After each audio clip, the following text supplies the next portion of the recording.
es.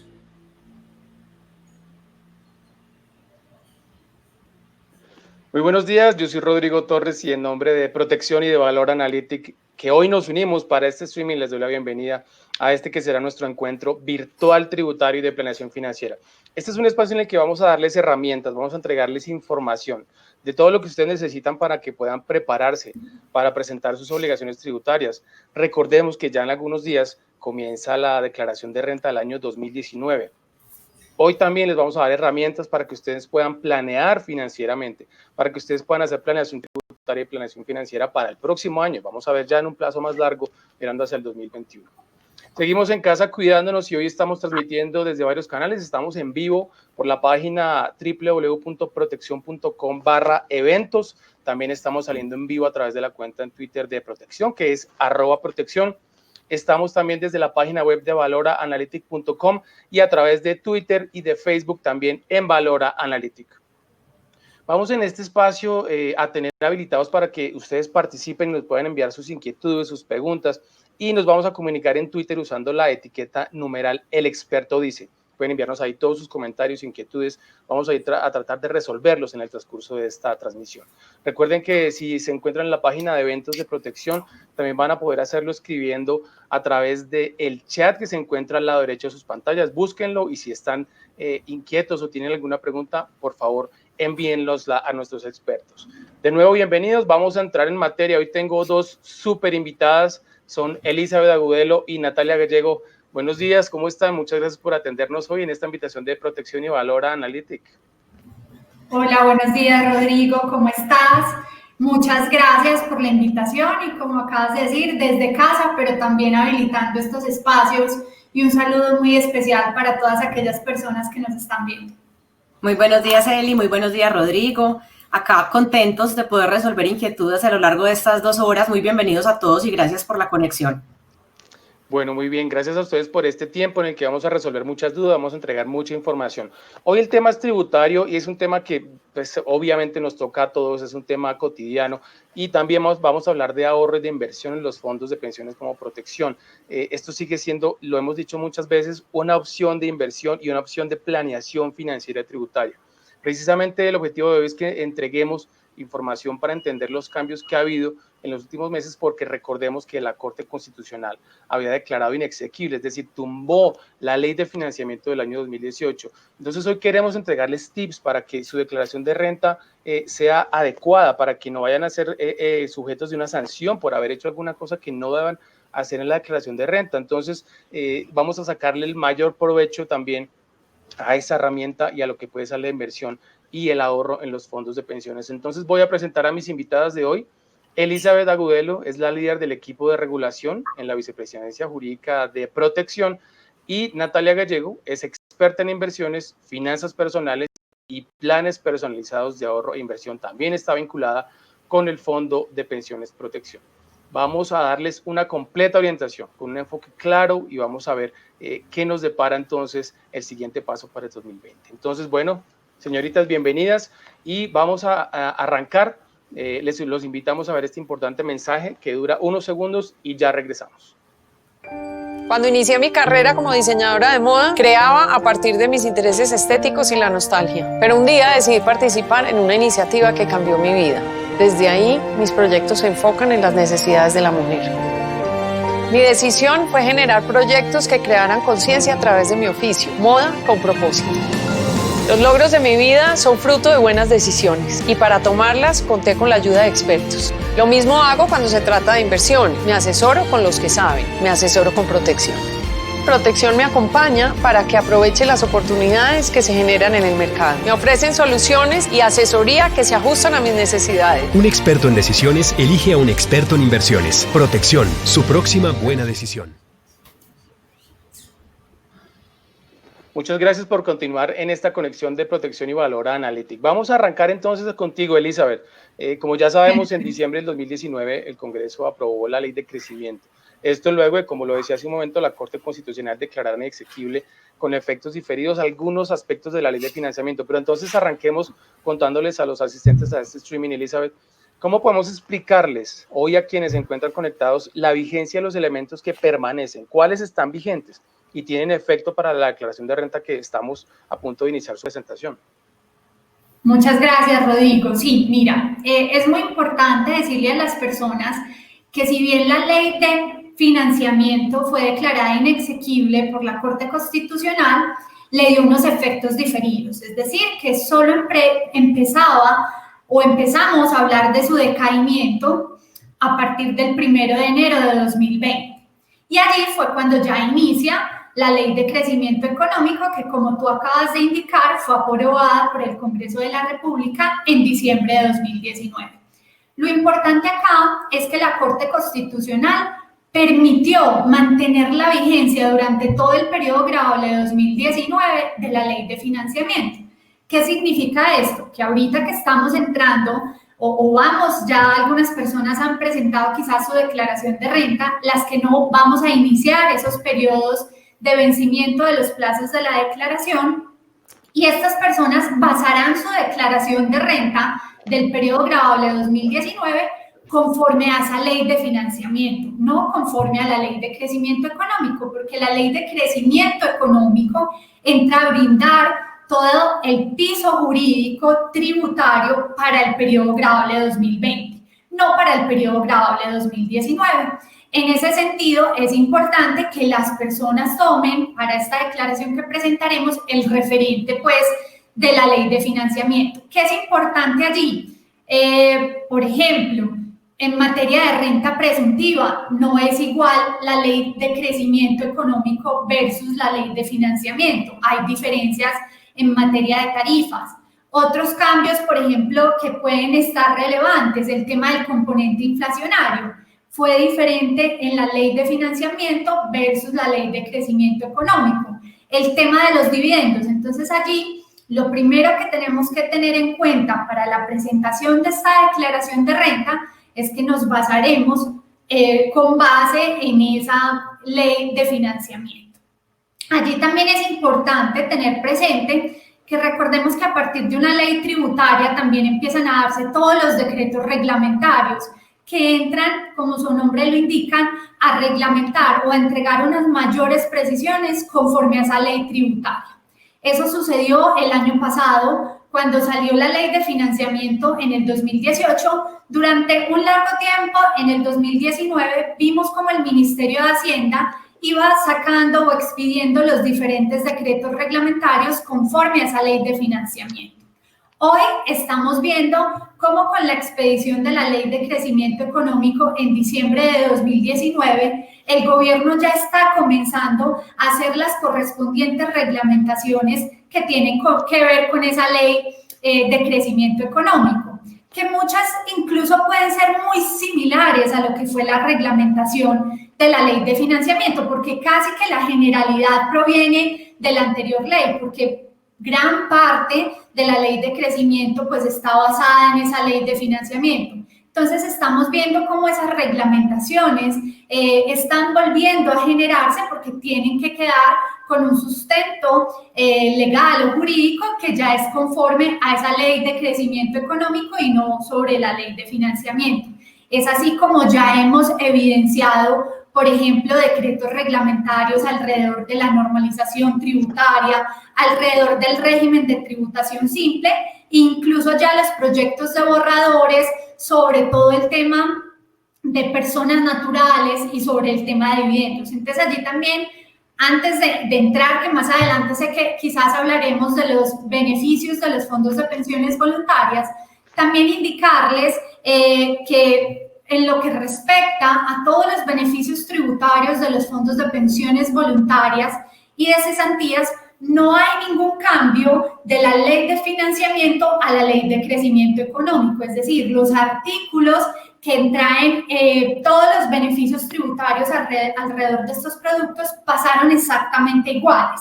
A diferencia de lo que les expliqué hace un momento, en donde quizás en dividendos hubo cambios en tarifas, en donde el componente inflacionario tuvo una derogatoria en la ley de financiamiento, pero en la ley de crecimiento económico vuelve a ser incluido. En el caso de los beneficios tributarios alrededor de los fondos de pensiones, no existió un cambio ni sustancial ni de forma en los artículos correspondientes a la ley de financiamiento y posteriormente a la ley de crecimiento económico. Es por eso que ahorita que vemos el borrador del proyecto de reglamentación de personas naturales, vuelve y hace referencia a beneficios asociados con nuestros fondos, pero es un poco la reglamentación inclusive que ya se había generado para la ley de financiamiento como reglamentación a la ley anterior y que debe darse también el mismo trámite con esta nueva ley. Bueno, Elizabeth, entonces recapitulemos. Lo que hizo entonces la nueva ley de crecimiento es que está manteniendo los beneficios que se otorgan por ahorro en fondos de pensiones. Entonces, básicamente, ese beneficio se mantiene. Y a mí me surge una duda en este momento. Los montos por los que uno tiene que declarar sobre el año inmediatamente anterior, 2019, ¿se mantuvieron? ¿Hubo cambios? ¿Hay más gente que tiene que declarar o eso quedó igual? Esa es una pregunta importante, Elizabeth. Bueno, sabemos que las personas en Colombia tienen la obligación de declarar por algunas circunstancias como puede ser patrimonio, ingresos, consumos, depósitos bancarios y consumos en tarjetas de débito y crédito. Alrededor de esto están nuestros topes para determinar si una persona debe ser declarante o no. Como tal, las VT determinadas en cada uno de estos ítems no varió. ¿Qué varió? La VT, porque sabemos que anualmente la VT se incrementa. Este incremento de VT pues, va a generar unos incrementos que no son bastante grandes, pues que corresponden a la variación de la VT, pero en realidad no hay variaciones con los topes. La variación, digamos que natural, es la del crecimiento de la VT. Bueno, para los que no lo sepan, la VT es la unidad de valor tributario. Esa es una cifra que recalcula la DIAN cada año y con base en esas cifras que se determinan los montos sobre los que uno tiene que declarar como persona cobijada por impuestos en Colombia y también para las empresas. Tenemos una primera pregunta, Elizabeth, nos la envía Pedro Beltrán a nuestro chat y nos pregunta, ¿las pensiones voluntarias son exentas? ¿Hasta qué monto en la VT se graban los rendimientos? Y ¿qué le podemos decir entonces a Pedro, Elizabeth?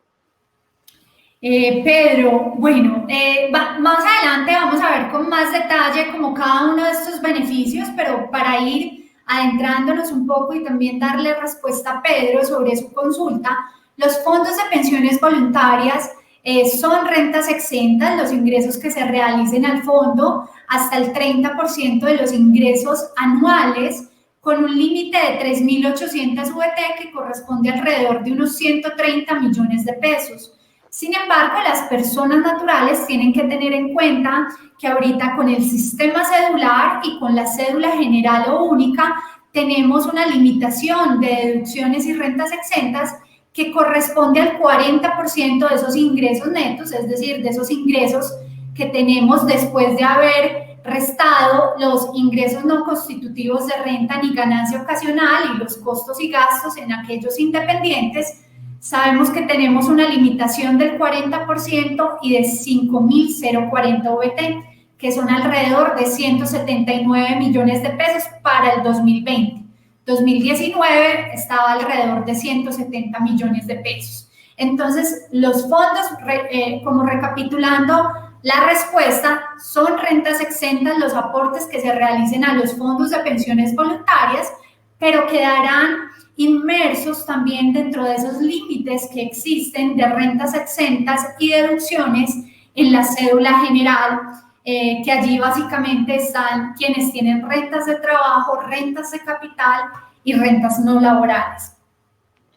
Bueno, Elizabeth, nos siguen llegando muchas preguntas al chat y a las diferentes redes sociales. Nos está preguntando Teresa Bernal, ¿el aporte de pensiones realizado en el año 2019 se puede aplicar a varias cédulas, por ejemplo, a una cédula laboral y a una cédula de capital? ¿Sí o no?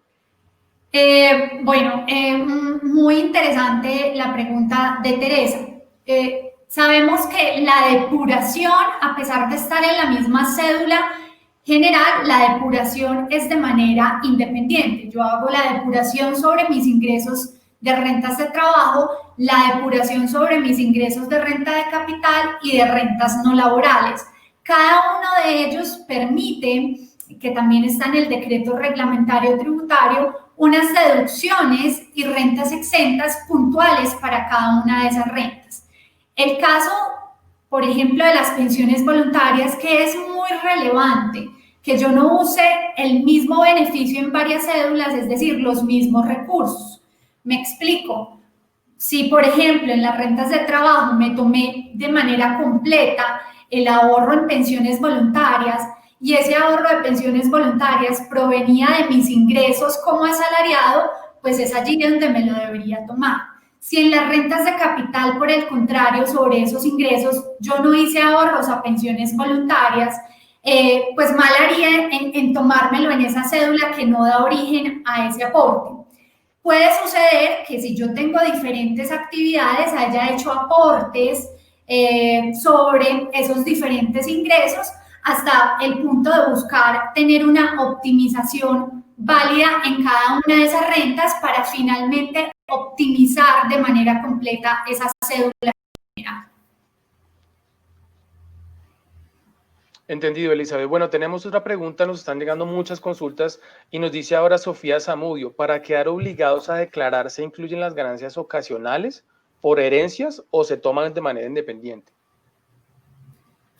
Muy buena pregunta. En el caso de las ganancias ocasionales, sabemos que es un impuesto complementario al impuesto de renta.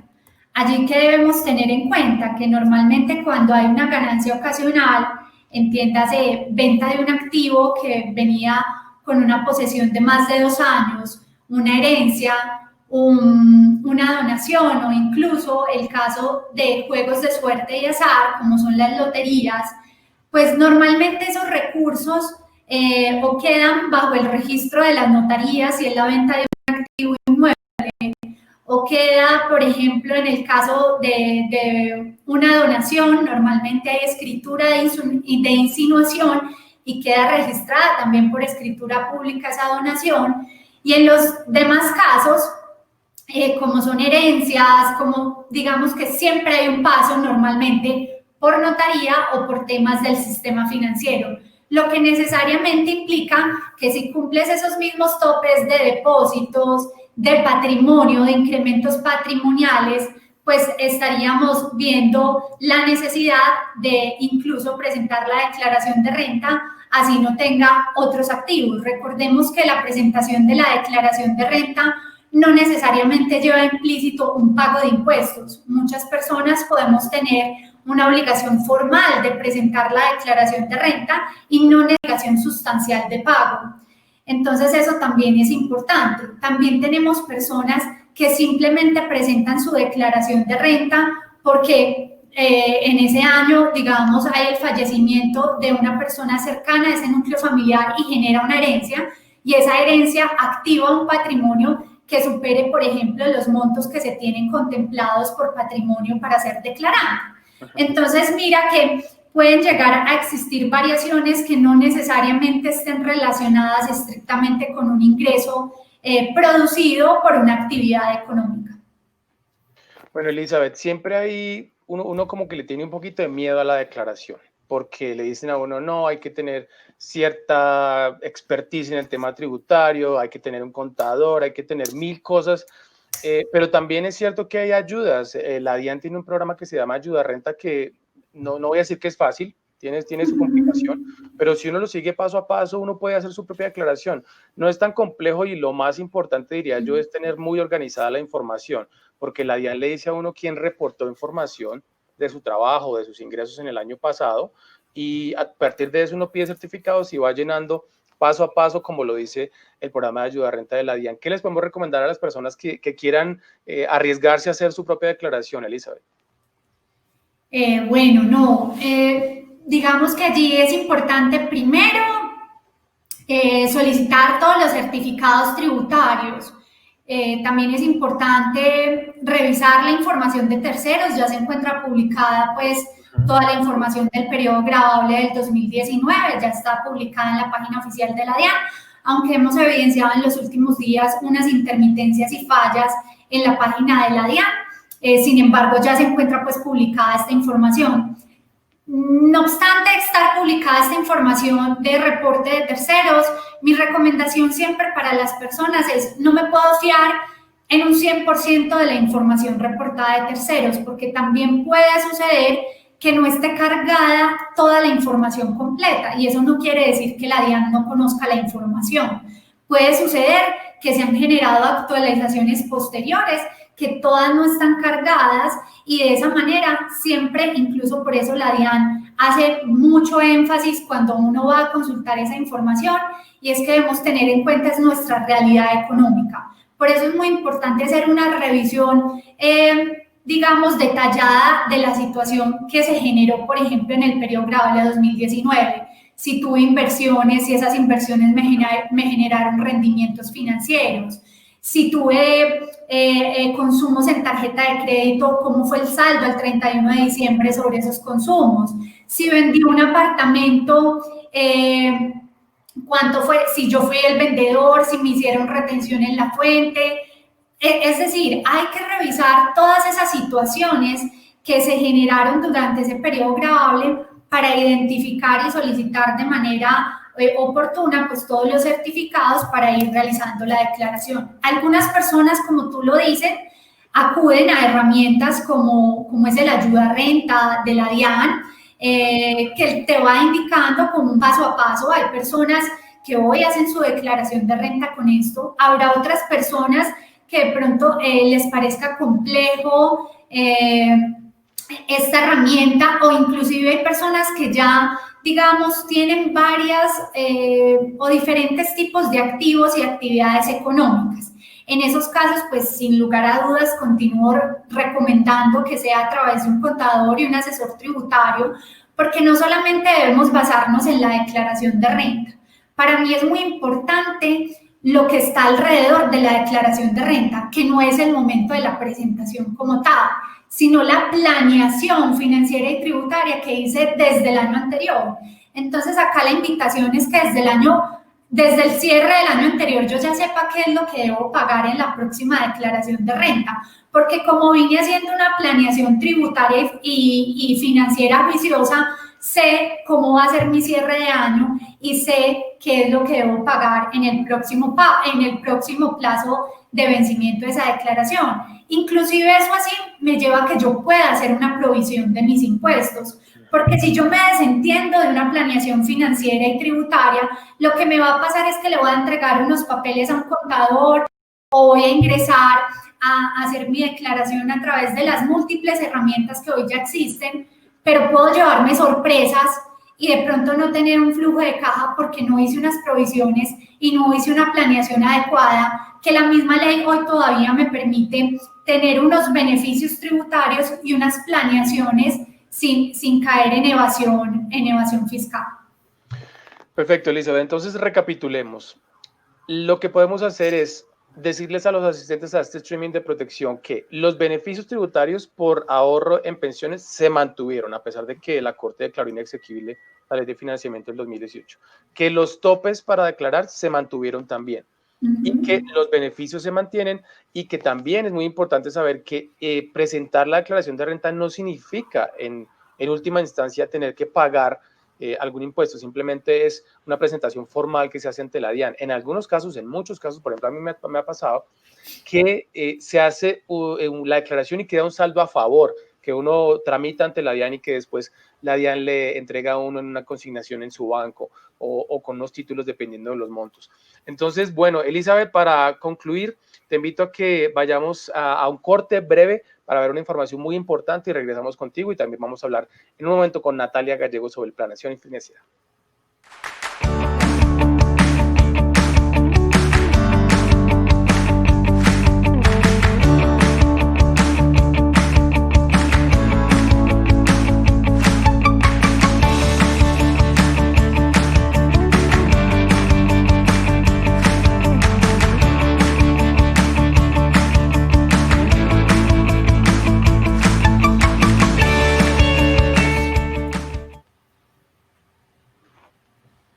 Seguimos conectados y los invitamos de nuevo a que hagan sus preguntas, a que nos envíen sus inquietudes a través de Twitter. Estamos usando la etiqueta #el experto dice.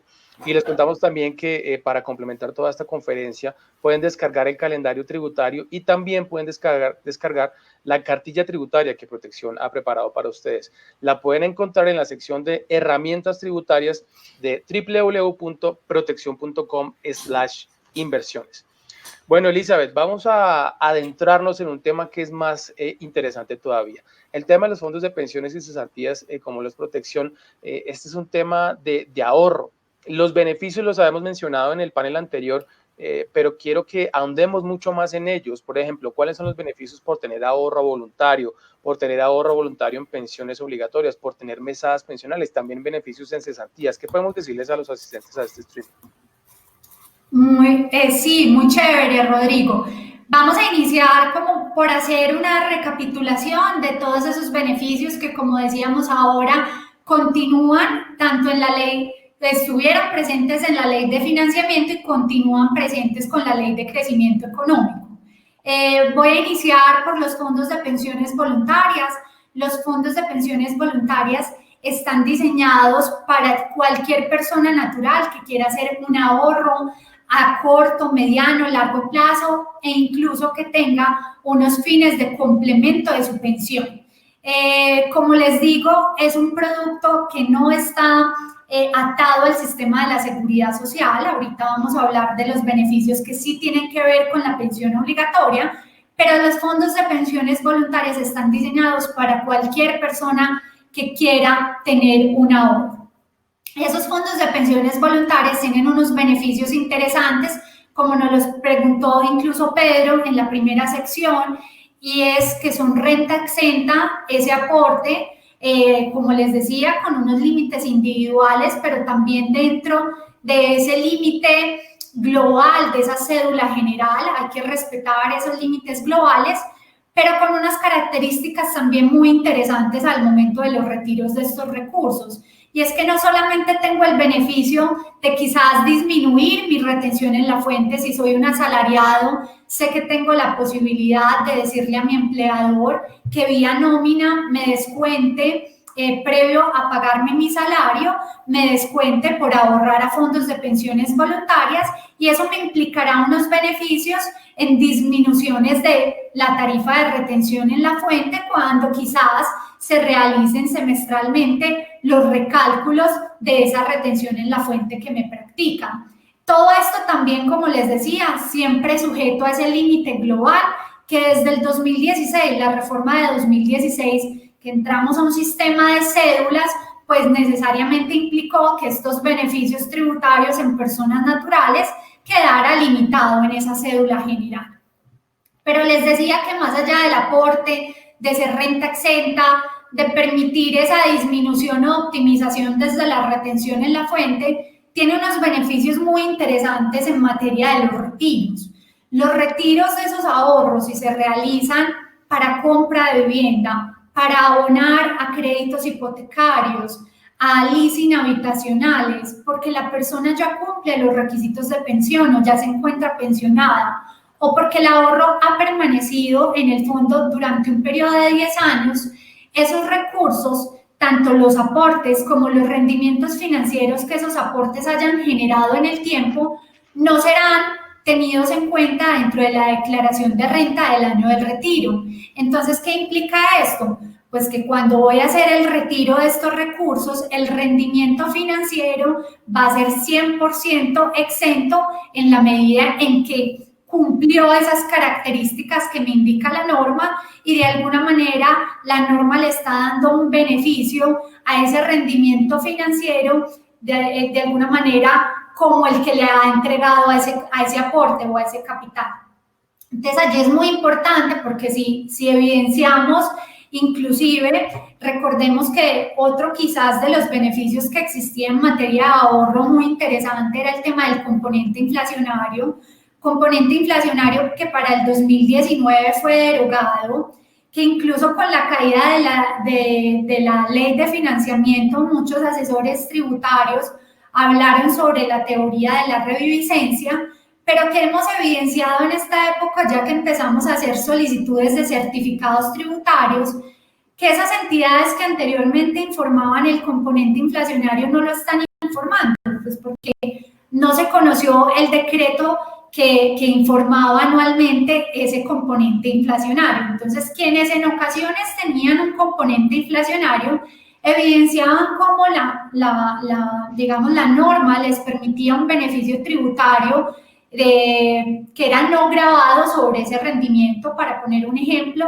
si de 100 pesos la norma me informaba que el componente inflacionario iban a ser 60, pues sabía que 60 iban a ser no grabados y solo el 40% iba a ser grabado. En el caso que yo les estoy comentando de los fondos de pensiones voluntarias, evidenciamos cómo cuando los retiros son por estas condiciones que mencioné hace un momento, vivienda, pensión, abono a créditos hipotecarios o leasing o permanencia de esos recursos en el fondo, pues el rendimiento ni siquiera va a tener que estar grabado en un 40%, sino que tendrá el beneficio completo por haberse retirado bajo esas condiciones. Entonces esto pues es también interesante.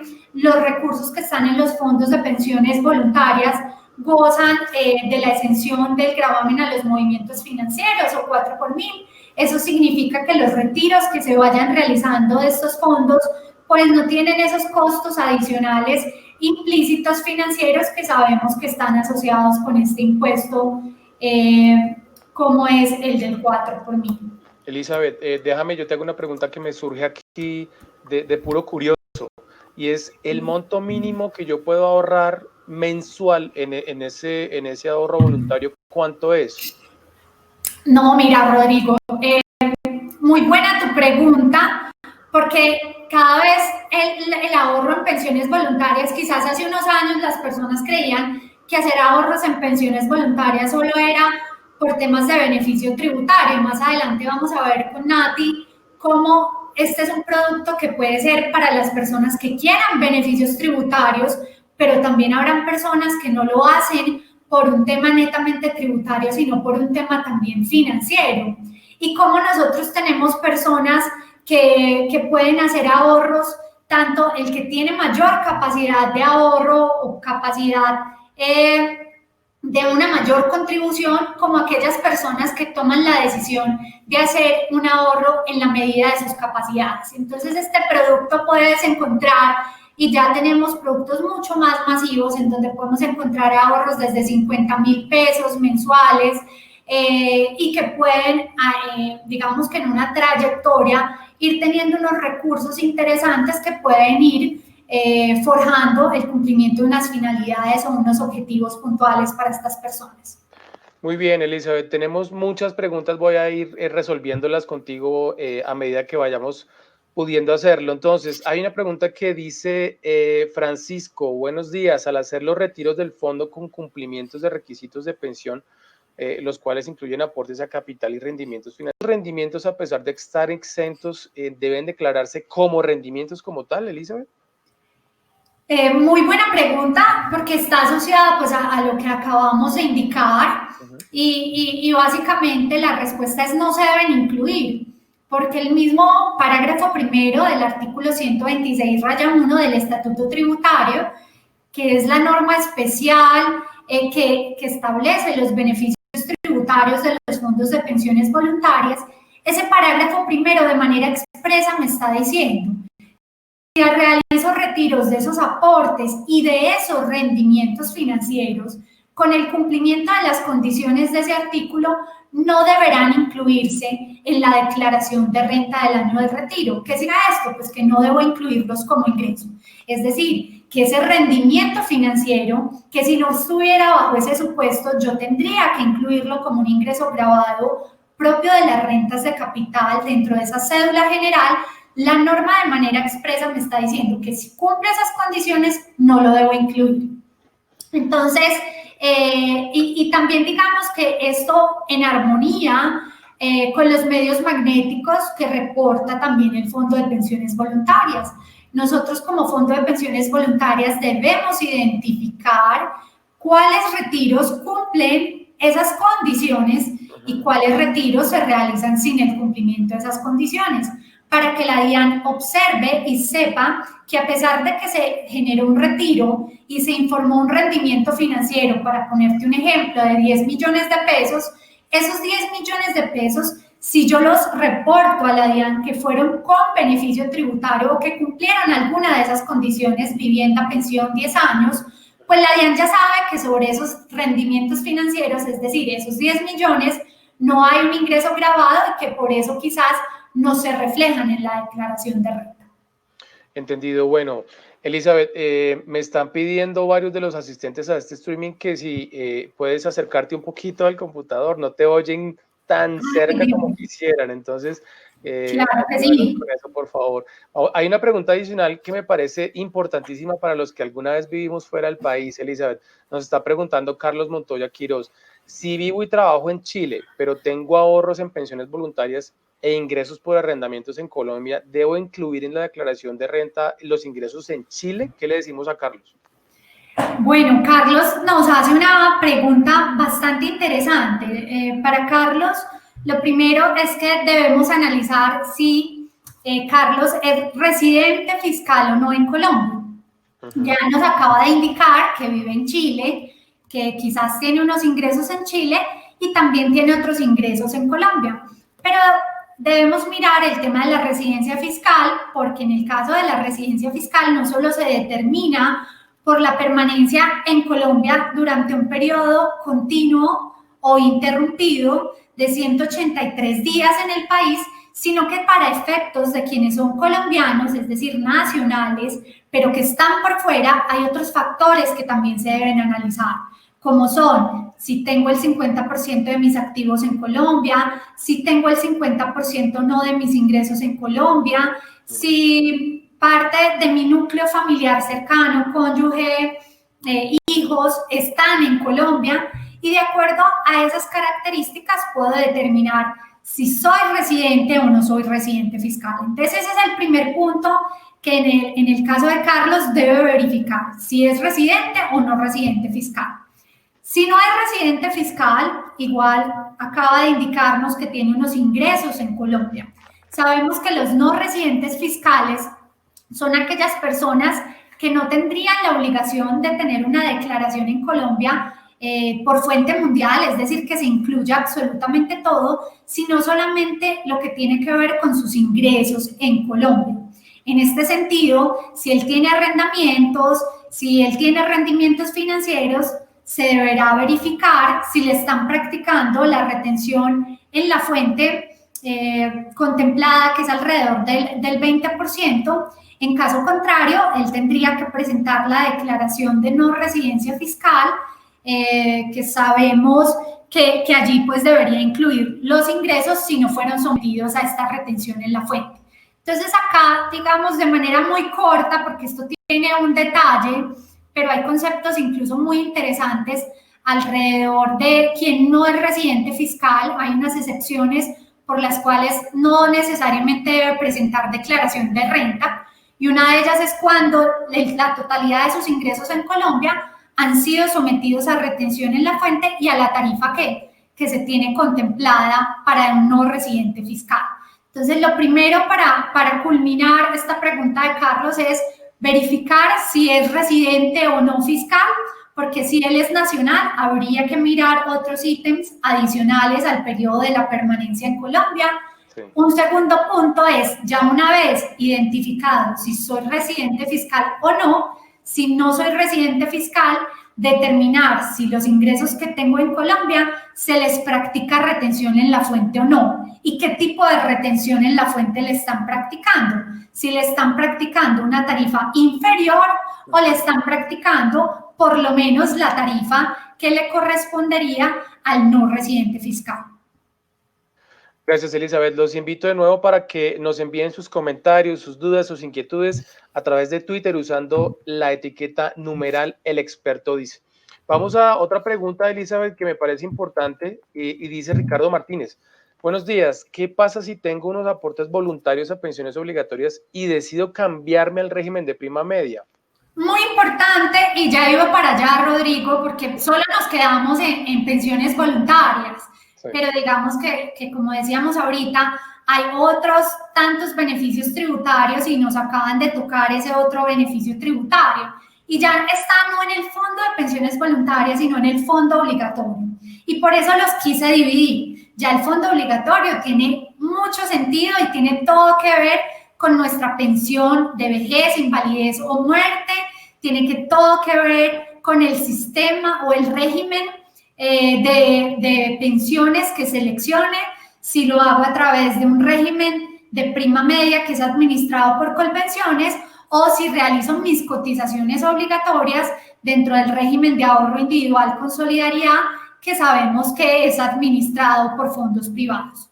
Para la persona que tiene cotizaciones obligatorias en un fondo privado, como sabemos que sus requisitos o su pensión estará basada es por el capital que esta persona logre acumular en su cuenta, es decir, allí más allá del tema de las semanas, de la edad, es muy relevante el tema del capital, lo que yo logre ahorrar durante toda mi vida laboral activa dentro de esa cuenta individual, es decir, yo misma soy la que me responsabilizo de mi pensión. Y en esa medida, desde la misma Ley 100, se permitió que las personas que cotizan en fondos privados puedan realizar aportes voluntarios o aportes adicionales a su cotización obligatoria.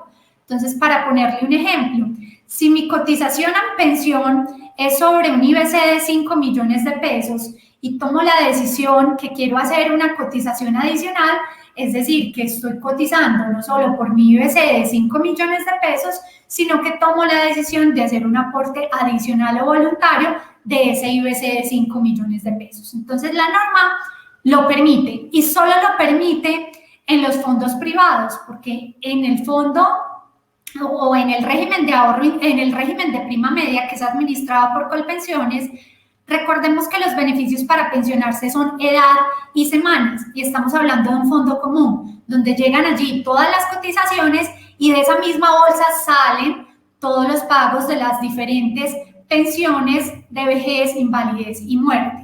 En esa medida allí no hay unas cuentas individuales separadas que permitan que las personas que se encuentren afiliadas a Colpensiones realicen aportes voluntarios adicionales a su cotización obligatoria. En el caso, como les vengo diciendo, ¿cuál sería acá el beneficio tributario? Que a partir del 2017-2018, en reformas incluso anteriores, se estableció que a las personas que buscaran mejoramientos pensionales, es decir, buscar que su mesada pensional en un fondo privado pudiera ser mejor de la proyección que tenía, o anticipar su pensión, es decir, no tener que esperar hasta las edades de 57 años o 62 años hombre, sino que si una persona quería pensionarse a los 50 años y tenía un capital suficiente e incluso había inyectado parte de sus ahorros, pues lo podía realizar. Entonces, el beneficio consistía y sigue consistiendo en poder realizar aportes hasta el 25% de nuestros ingresos anuales con un límite de 2.500 VT, que son alrededor de 89 millones de pesos. Esos 89 millones de pesos, o ese límite del 25% de mis ingresos, serán considerados ingresos no constitutivos de renta. Es decir, que es un beneficio muy interesante porque me permite que una vez después de mis ingresos yo pueda restarme como un ingreso no constitutivo ese aporte voluntario en la pensión obligatoria y posteriormente voy a tener mis ingresos netos sobre el cual miro cuál es mi canasta de límite de beneficios del 40% en deducciones y rentas exentas. Es decir, que este aporte en la pensión obligatoria como un aporte adicional o voluntario me permite hacer una optimización diferente o adicional al propio de ese límite del 40% de deducciones y rentas exentas. Sin embargo, el gobierno fue muy enfático en que quería que estos beneficios se otorgaran, como les indicaba, para mejoramiento de la pensión o para que efectivamente las personas se puedan pensionar incluso de manera anticipada. Si no se realizaba, se había establecido con anterioridad que se les practicaba una retención en la fuente del 15%, y eso cambió en la ley de financiamiento y se mantuvo en la ley de crecimiento económico al incrementarlo al 35%, como una forma de una especie de castigo, porque de alguna manera este beneficio estaba dado para unas finalidades muy puntuales y si no las cumples, pues tienes esa penalidad. ¿Qué pasa? Que a través del decreto reglamentario, cuando el Ministerio de Hacienda y la DIAN se sientan a revisar este tema, dicen, pues tenemos que poner unas salidas a este beneficio, porque yo tampoco puedo otorgar lo mejor de los mundos desde el beneficio tributario y después si la persona antes de los últimos 10 años toma la decisión de trasladarse de régimen porque quiere irse a Colpensiones, porque quizás revisando su caso particular, su proyección de mesada quizás considera que debe estar en Colpensiones, pues no voy a permitirle que tenga el beneficio tributario en el fondo privado y luego se traslade y también obtenga unos beneficios ya no en materia tributaria, sino desde subsidios que el Estado otorga en la financiación de esas mesadas pensionales. En ese sentido, lo que dijo el gobierno a través del decreto reglamentario es que los traslados que se realicen de régimen implicarán siempre un retiro. Y cuando hay un retiro, debo aplicar retención en la fuente. En ese sentido, esa persona que realiza aportes y luego los retira, sabe que tendrá esa connotación de una retención del 35% sobre el valor total de esos recursos, que implican no solamente el aporte, sino incluso los rendimientos financieros que esos recursos hayan obtenido. Elizabeth, listo, muy clara la respuesta para esa consulta y es que sí se va a implicar un retiro y le van a cobrar por haber hecho ese retiro, por cambiarse de régimen. Recordemos que los fondos privados están en un régimen especial y el régimen de prima media es el que administra el Estado a través de Colpensiones. Elizabeth, para cerrar este bloque, entonces hablemos de lo que son las cesantías, ese beneficio que tenemos algunos trabajadores. ¿Qué beneficios tributarios tiene ese aporte de cesantías que hacen las empresas por los empleados? Listo, Rodrigo. No, mira, en materia de cesantías tuvimos un gran cambio que, digamos, partió la historia de las cesantías o de lo que veníamos viendo en materia tributaria alrededor de este producto, que fue en el 2016. Con la reforma del 2016, a partir del 2017, se consideraba que las cesantías debían incluirse como un ingreso grabado dentro de las rentas de trabajo de las personas, independientemente si la persona la iba a retirar o no, independientemente si ese año existía un retiro para educación, para vivienda o por la situación de haber quedado cesante. Sin embargo, sabíamos que no solamente estaba el impacto de que fuera un ingreso, sino que también sabemos que existe una renta exenta asociada a las cesantías y a los intereses a las cesantías, donde nos invita de alguna manera a revisar el promedio de los últimos 6 meses para verificar unos ingresos y determinar si las cesantías serán 100% exentas o si esas cesantías tendrán un porcentaje grabado y un porcentaje exento. Anterior al 2016 teníamos que las cesantías no eran ingreso y solo se tomaban como ingreso al momento en que efectivamente el trabajador solicitaba el retiro de estas cesantías. Como les decía, con el 2017 cambia y por eso es muy importante que si una persona tiene cesantías anteriores a 2016 y cesantías posteriores a 2017, pues nosotros o los diferentes fondos de cesantías tienen un certificado tributario que les permite identificar si son cesantías anteriores a 2016 o posteriores a 2017 con el fin de que se le pueda dar el tratamiento tributario que le corresponde de acuerdo a esa periodicidad.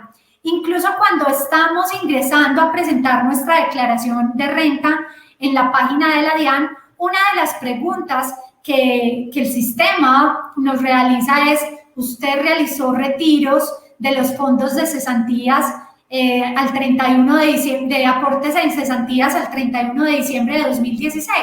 Esta pregunta tiene todo el sentido y es porque esas cesantías consignadas anteriores a 2016 no harán parte del límite del 40% y de esas 5.040 UET que les contaba, que son ese límite de deducciones y rentas exentas contempladas para la cédula general. Esto implica que si una persona realiza retiros de esas cesantías anteriores a 2016, no va a tener que tener en cuenta ese límite del 40, y ese límite del 40 lo podrá cubrir con sus demás deducciones y rentas exentas. A partir del 2017, sí, como les indicaba, será ingreso, pero también en la misma medida debo verificar esa posibilidad de tomarlas como renta exenta, pero debo verificar mi nivel de ingresos para determinar cuál es el porcentaje de ese beneficio. Elizabeth, muchas gracias por tu explicación en todos estos temas que son tan sensibles para la declaración de renta. Los invito a todos a los que están conectados a este streaming de protección y con el apoyo de Valora Analytic a que veamos una información muy importante. Dura un par de segundos y ya regresamos.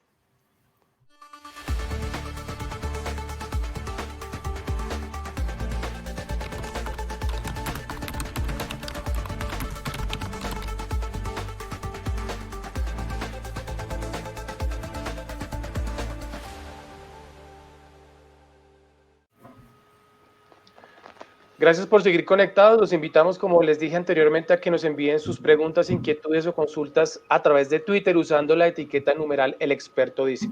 Bueno, yo tengo hoy otra invitada de lujo que es Natalia Gallego, que es experta en inversión y en opciones de ahorro.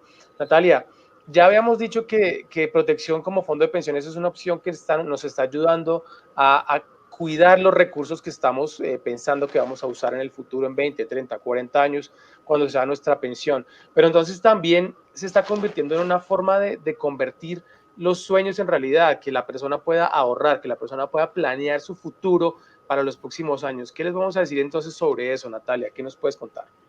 Así es, Rodrigo. O sea, como nos explicó Eli, adicional a la planeación tributaria que hacemos, donde yo puedo destinar hasta el 40% de mis ingresos en esas rentas exentas, y ahí estamos los fondos de pensiones. Eso es decir, que si yo me gano 100 pesos, yo puedo tener hasta 40 entre educación, vivienda, fondos de pensiones, para disminuir mi base sobre 60 y pagar sobre ese monto. Ahí venimos hablando de la planeación tributaria que yo puedo hacer como persona natural.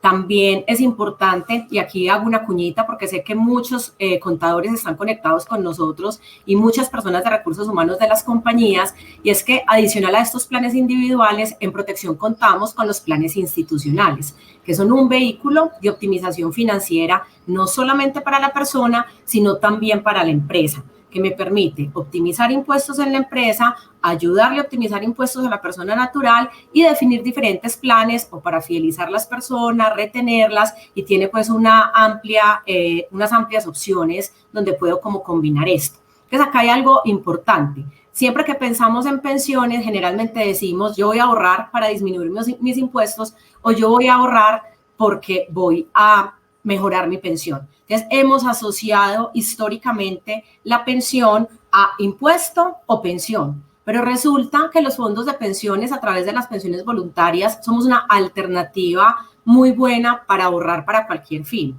no solamente con esos fines pensionales o no solamente con esos fines de optimización tributaria. Entonces, lo primero es sacar un poco de la cabeza que protección solamente es bajo impuestos o me pensiono, ¿cierto? O sea, protección es una alternativa a través de su fondo de pensión voluntaria que me permite ahorrar para todos los fines que yo quiera, no solamente para la optimización de impuestos. Como le decía Eli, ahora una de las personas nos preguntaba, ¿yo desde cuánto puedo ahorrar? Y resulta que en protección tenemos alternativas de ahorro desde 20,000 pesos que pueden servir para complementar la pensión. Tengo ahorros que me pueden ayudar a pensar en esa compra de la vivienda. Tengo unas alternativas para ahorrar para la educación de mis hijos, o que mis hijos empiecen a aprender a ahorrar a través de protección hijos. Entonces es un poco quitarnos como ese marco en el que hemos estado siempre diciendo, no, yo no ahorro en protección porque lo tengo que dejar 10 años para poder obtener el beneficio tributario. No, entonces aquí vamos a combinar un poco ahorros que yo hago con fines tributarios y ahorros que no. Pero aquí la invitación más grande, y como lo decíamos al principio, y entre las preguntas que surgieron es, yo podría hacer mi propia declaración de renta, y acá la invitación es, mire, las finanzas son un asunto del que yo me tengo que ocupar, del que yo me tengo que hacer cargo. Entonces, así como es importante saber de impuestos para poderlos optimizar, también es muy importante poder hacer un diagnóstico, yo cómo me estoy gastando mi dinero, yo dónde estoy teniendo como los mayores gastos y que cómo los podría cambiar y podría hacerlo de manera diferente. Ahora, Rodrigo, cuando tú contabas que en el caso tuyo, en la declaración de renta, pues te había quedado un saldo a favor, pues ese saldo a favor es una de las principales pistas que yo no estoy empoderado de mis impuestos, porque cuando uno hace una buena planeación, tanto en su vida personal de finanzas como en sus impuestos, pues esto no le debería ocurrir, porque ese saldo a favor es plata que yo le estoy dejando a la DIAN regalada por un año entero sin que me rente y lo debe haber hecho diferente para poderlo optimizar. Entonces, vamos a combinar un poco lo que son las finanzas personales, donde yo me debo empoderar, también con esa optimización de los impuestos y cómo puedo desarrollar o cómo puedo integrar eso dentro de los diferentes planes de inversión pues, o de ahorro. Entonces, acá lo primero, una invitación muy grande para todos. Yo creo que esta época de pandemia, esta cuarentena, tanto tiempo en casa, nos ha permitido ocuparnos de cosas que antes no nos ocupábamos y nos ha también generado unas dudas que de pronto antes no teníamos y nos ha puesto en un nivel diferente de esa relación con el dinero, ¿cierto? Yo creo que en esta situación nadie ha sido ajeno a sentir, bueno, y si yo pierdo mi trabajo, ¿qué? Y si yo tengo una disminución de mis ingresos porque veo compañeros que están en gremios más complicados que ya les bajaron el salario, ¿qué? Entonces, creo que eso es una oportunidad grande para hacernos una primera pregunta, para hacer un primer diagnóstico y es nosotros cómo estamos manejando nuestro dinero. O sea, nosotros sabemos cuánto nos ganamos, o sea, todo lo tenemos consciente. Vale, yo creo que ese es el dato casi que a la cabeza viene. Listo, yo me gano 5 millones, yo me gano 4 millones, yo me gano 10 millones, pero cuando vamos y le preguntamos a las personas cuánto te gastas, ahí todo el mundo empieza a dudar, casi que ni siquiera el empleado sabe qué deducciones le hacen de su colilla de pago y empezamos a evidenciar que venga, si yo sé cuánto me gano, pero si no sé cuánto me gasto, yo ya estoy teniendo un problema que el día de mañana de pronto no me deje pues muy bien preparado para enfrentar una situación pues difícil en términos de finanzas. Entonces aquí la primera pregunta, y es una pregunta hipotética para que nos hagamos, pues los que seguimos con trabajo afortunadamente, es ¿qué hubiera pasado si en estos 4 meses a mí me hubieran hecho una reducción de los ingresos? ¿Qué hubiera pasado si yo en estos 4 meses hubiera perdido mi trabajo? O sea, ¿tendría forma de haber subsistido estos 4 meses? Y aquí viene como una de las premisas en las finanzas personales y dice, uno debe tener un fondo para imprevistos que le cubra tan siquiera 4 meses de gastos de la vida. Si yo no sé cuánto me gasto, muy difícilmente voy a poder saber cuánto tengo que ahorrar para tener ese fondo de imprevistos. Y ese fondo de imprevistos es un fondo que yo debo tener no con fines pensionales, no con fines de optimización tributaria, sino tengo un recurso que si algo pasa, pues yo tengo como cómo subsistir a esa situación imprevista. Y aquí es donde aparece que protección dentro de los fondos de inversiones que tiene es una excelente alternativa para cualquier tipo de ahorro. ¿Por qué? Porque nosotros dentro del fondo de pensión voluntaria podemos tener varios objetivos. O sea, yo puedo decir, esta plata la quiero ahorrar para optimizar mis impuestos, como es para optimizar mis impuestos, es de largo plazo y la voy a destinar para complementar mi vivienda. Pero yo también podría decir, voy a tener un objetivo diferente porque este objetivo lo voy a tener para manejar mis imprevistos, ¿cierto? Entonces, nosotros contamos con más de 28 alternativas de inversión. Hay unos fondos que son muy similares a la fiduciaria, con la ventaja de no tener 4 por 1000, como lo decía Eli. Hay unos fondos que tienen un comportamiento parecido a lo que yo encuentro en un CDT. Hay otros fondos de acciones, hay otros fondos en moneda internacional. Entonces, yo voy a encontrar en un solo lugar una posibilidad de tener diferentes objetivos, de tener diferentes políticas de inversión para cada uno de esos objetivos y que me va a permitir pues tener un manejo muy sencillo de los ahorros que yo estoy haciendo. Entonces acá la primera invitación es venga, seamos conscientes cuánto me gasto y respondamos honestamente qué hubiera pasado si yo no hubiera tenido ingresos estos 4 meses. Si mi respuesta es grave porque la plata o toda la tengo en largo plazo o la tengo en propiedad raíz y no tengo liquidez, acá hay una invitación muy grande y es, amigos, tenemos que tener un ahorro muy disponible, muy líquido que me permita subsistir a una situación como la que nos está ocurriendo. Lo segundo es si yo veo que no estoy haciendo un ahorro, que acá viene como la segunda regla de las finanzas personales y es toda persona debería ahorrar como mínimo el 10% del ingreso que se gana. O sea, usted se gana 5 millones de pesos, usted debería ahorrar 500.000 pesos. Usted se gana 10 millones de pesos, usted debería ahorrar mínimo 1 millón de pesos, ¿cierto? Y cuando decimos ahorro, no es, Rodrigo, que yo ahorro porque en diciembre me fui a pasear, ¿cierto? O sea, no es la concepción del ahorro como ese gasto que voy a tener ahorita en 6 meses, en un año, porque también nos decimos como esa mentira, no, yo sí ahorro, y cuando vamos y miramos, es que yo ahorro para pasear en diciembre. No, realmente usted no ahorra, o sea, usted está acostumbrado a tener un ritmo de vida donde se está gastando todo lo que usted tiene. Entonces, Natalia, pero mira, a mí me surge una duda, y esta cosa es muy básica y asumo que todos la podemos tener en algún momento, pero yo puedo ahorrar en cualquiera de las opciones que nos diste, y me gustaría ahondar un poco más en eso también. Todas las opciones que hay, yo puedo ahorrar si no soy cliente del fondo de pensiones obligatorias, o tengo que ser cliente del fondo de pensiones obligatorias. Si sí o si no, ¿qué hago entonces para entrar a esos fondos de ahorro que me van a permitir planear la educación de mis hijos o alguna compra de vivienda, un tema de más largo plazo? Que súper buena pregunta, Rodrigo, porque tienes toda la razón. La gente asocia que no puede ahorrar con nosotros porque tiene la pensión en otro fondo o porque está en Colpensiones. Entonces, lo primero para separar pues como esa falsa creencia es que el ahorro que se hace a través de los fondos de pensiones voluntarias los puede hacer cualquier persona natural. O sea, hoy tenemos una condición, y es que es un ahorro que se hace para las personas naturales, ¿cierto? Inclusive productos como Protección Hijos, Multiinversión Hijos, son para menores de edad. O sea que la única condición para ahorrar, para empezar a hacer un ahorro, es tener un registro civil de nacimiento, ¿cierto? Ni siquiera tengo que tener un documento diferente a eso, y la voluntad de hacerlo. O sea, cualquier persona con esa característica, que es tener identificación, puede ahorrar en protección, ¿cierto? Y como te decía, con fines pensionales, con fines tributarios, con fines de más corto plazo. Les mencionaba, el imprevisto es un fin de corto plazo. O sea, el imprevisto es, yo hago un ahorro de 4 meses de mis gastos. Entonces vamos a hacer el siguiente ejemplo.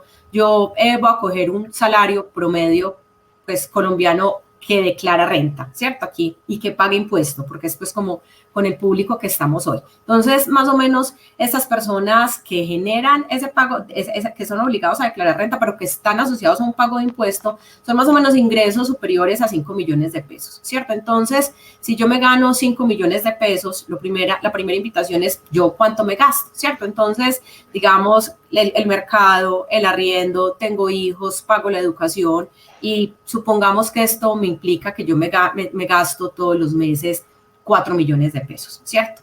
Entonces, esta persona que se gana 5, que se gasta 4 y vive con 4, debería ahorrar 4 meses de gastos, o sea, 16 millones de pesos. Estos 16 millones de pesos los debería ahorrar en un fondo que no representen tener un riesgo, porque su nombre lo dice, imprevisto, o sea que algo puede surgir en cualquier momento, y yo tendría que pues hacer uso de este recurso. Entonces puedo tener como este fondo. Ahora mencionabas tu otro objetivo, no, yo quisiera ahorrar para comprar mi casa. Entonces acá también, a través de, pues inclusive en la misma página de protección, cuando yo ingreso, voy a encontrar una calculadora financiera pues sencilla para todos, donde digo yo qué sueño tengo, qué meta tengo, en qué plazo y cuánto debería ahorrar. O sea que ahí puedo encontrar esa ayuda para los diferentes metas o sueños. Yo quiero ahorrar para la casa, entonces tú dices, yo quiero ahorrar para la casa, quiero ahorrar esa cuota inicial. La cuota inicial, vi un apartamento en el que me gustó, son 200 millones de pesos, la cuota inicial que el banco te va a pedir es el 30%, pues bueno, si es un leasing te va a pedir hasta el 20%, pero en promedio son 60 millones. Entonces tú ahí puedes empezar a decir, bueno, estos 60 millones de pesos, ¿en cuántos años planeo tenerlos? ¿Cómo me voy a organizar? Bueno, tengo cesantías. ¿Qué es esto por cesantías? Voy a ahorrar en el fondo de pensiones voluntarias. Vale, yo puedo decir, este objetivo es vivienda. Y dependiendo del plazo que me encuentre, que lo voy a lograr, supongamos que aquí digan son 5 años, yo podría inclusive ahí hacer una combinación de esas inversiones donde puedo asumir un poco más de riesgo porque es un buen periodo de tiempo, 5 años, y puedo combinar los recursos de manera diferente. Entonces, en estos bolsillos que yo voy teniendo, puedo lograr esa diversificación de portafolio, puedo lograr tener un objetivo con fines diferentes, y adicional, También hay unos portafolios donde yo tengo disponibilidad inmediata, ¿cierto? Hay unos fondos que me exigen permanencia de 30 días, pero después de los 30 días puedo sacar el recurso en cualquier momento. Hay unos fondos que máximo son 3 días, yo pido la plata hoy y la tengo en 3 días. Hay unos que son disponibles el mismo día. Entonces yo puedo, dependiendo de esas metas, combinar riesgo, combinar disponibilidad, tener esa ventaja grande de no tener 4 por 1000, y en el momento de hacer retiros, inclusive puedo retirar a mi cuenta o puedo hacer transferencias a cuentas de tercero. Y hoy puedo hacer todas estas transacciones por la página o por la app, lo que me permite pues tener un buen manejo de lo que estoy haciendo, ¿cierto? Hay muchas personas, esta forma de ahorrar por bolsillos está estudiada desde el comportamiento del consumidor financiero, y hay 2 cosas importantes. Una es que si tú tienes una meta o un sueño, te vas a motivar más a ahorrar, ¿cierto? Entonces, este estudio dice, cuando usted dice casa, cuando dice educación de los hijos, cuando le pone como nombre y apellido a este ahorro, usted genera como un vínculo con ese objetivo que lo puede llevar más fácil a conseguir la meta, ¿cierto? Natalia, entonces, yo quiero señor, preguntarte una cosa.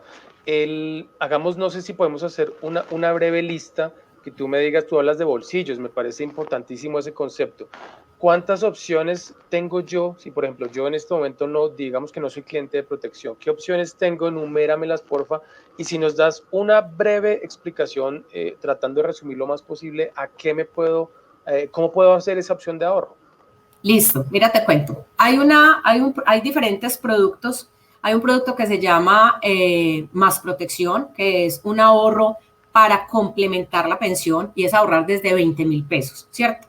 Este ahorro para complementar la pensión está diseñado de tal forma que, pues tú, como a la hora de ahorrar nosotros somos nuestros pobres enemigos, en esta alternativa, cada aporte que tú haces debe permanecer 1 año en el fondo, o sea, para ayudarte a que efectivamente no lo retires. Lo haces por débito automático y tiene incremento de ese valor que ahorras año a año de manera automática para ayudarte a complementar tu objetivo. Y está invertido en un portafolio moderado, similar al del fondo de pensión obligatoria, porque su fin es complementar la pensión. Para los hijos tenemos Protección Hijos o tenemos Multiinversión Hijos, donde la cuenta queda a nombre del menor desde que se abre, y simplemente uno de sus padres es el representante legal para efectos prácticos ante nosotros. Tenemos Mi Reserva. Mi Reserva es un ahorro en un portafolio de riesgo bajo, donde hay disponibilidad inmediata, ¿cierto? Está definido como un mecanismo de ahorro simple para aquellas personas que no son muy conocedoras del mercado, que no quieren asumir un riesgo alto y que tienen unos objetivos de mediano y corto plazo. En Mi Reserva yo puedo generar objetivos de ahorro, es decir, yo ese cliente muy conservador que no quiero saber de diferentes alternativas, que quiero simplemente tener la plata, que me rente un poco, pero que no estoy dispuesto a arriesgar, en ese Mi Reserva puedo a la vez abrir varios objetivos de ahorro. Entonces yo empiezo a ahorrar en Mi Reserva y digo, esto para mi carro, esto para mi casa, esto para mis hijos. Y tenemos Multiinversión, pues que es nuestro producto más estructurado, que tiene más de 28 alternativas de inversión, que ya es para este cliente inversionista, conocedor del mercado y que dice, vale, yo dentro de Multiinversión también puedo abrir objetivos de ahorro, y aquí puedo combinar lo que te decía, igual, yo aquí puedo decir, quiero una plata para imprevistos, pero esa la voy a dejar en un portafolio de bajo riesgo. Quiero una plata para complementar mi pensión, pero yo, conocedor, voy a encontrar dentro de los diferentes fondos que tienen, quiero acciones. Nosotros tenemos fondos que son pues solamente puros de acciones, tenemos fondos en acciones internacionales. Entonces, este cliente más conocedor pues no solamente puede generar una alternativa de un mayor riesgo, sino que puede recomponer la forma de ese portafolio en cualquier momento. Entonces, aquí yo tendría como el abanico entero donde combino ahorro con optimización tributaria, disminuyo impuestos y tengo un ahorro de largo plazo, y acá también puedo tener esa forma fácil de ahorrar y de tener unos fines distintos. Es decir, el que tiene la plata en la fiducia para sacarla al otro día, la puede tener en protección, en un fondo, en un objetivo que él denomina imprevistos. El que es amigo de tener el CDT puede tener otro fondo en protección donde dice lo va a tener en un fondo de menor riesgo. Entonces es Aquí una... tocaste tú un tema que yo considero súper importante y es que no solamente estamos hablando de ahorro, porque uno asocia el ahorro a la alcancía que uno tiene en la casa, que le echa la monedita, La le echa el moneda. billete, pero no te está generando un rendimiento, no te está generando una inversión, no te genera ninguna ganancia en el tiempo y al final uno está perdiendo valor porque la inflación sube cada año, pero el marranito no te está dando ninguna inversión y ningún rendimiento. Eso creo que es importante destacarlo, Natalia, porque entonces hay opciones para todos, para el que quiere tener un ahorro pequeño, sin mucho riesgo, que no conoce de los mercados, pero también entonces hay una opción para el que tiene más conocimiento de mercados, quiere de pronto arriesgar un 10%, no sé, de lo que sea, metiéndolo en acciones, porque puede rentar muy fácilmente en un par de meses. Es decir, tenemos un abanico amplio de opciones. Exacto, así es, Rodrigo. Y lo primero es como quitarnos esa falsa creencia, quitarnos ese paradigma que solamente ahorro en los fondos de pensiones para disminuir los impuestos o para complementar mi pensión. Inclusive en la etapa final nos va a explicar Eli un poco, cuando yo hago esos ahorros, que son una inversión, que yo no me estoy beneficiando tributariamente de ellos, cómo es el manejo de cara a la declaración de renta cuando lo saco. Porque acá, para combinar esta parte, voy a volver aquí al ejemplo.